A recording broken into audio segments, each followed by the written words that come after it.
Now Turkey may be selling the larger and more lethal Akinci attack drones to Ukraine, which Moscow won't be happy about.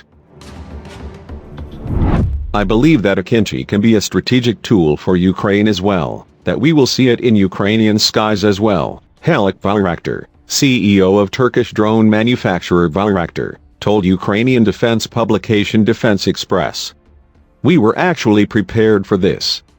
We constantly talk about Akinci at our meetings, because on this platform there are Ukrainian-made machines. In addition to the array of radars and optical sensors, the Akinci will pack a bigger punch than the TB-2.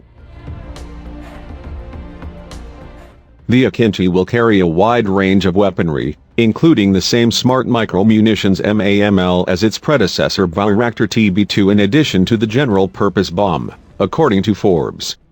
It is also reported to be able to fire Turkish-made BAYRAKTAR and Akinci air-to-air missiles and beyond visual range. Akinci can even launch the Turkish-made rockets and SOM long-range cruise missile which can hit targets up to 150 miles away.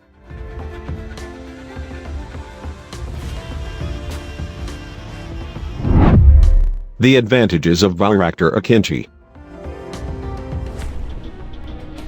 Like the U.S. Predator drones, the TB-2 and Akinci are relatively slow aircraft not intended to operate in the face of heavy air defenses.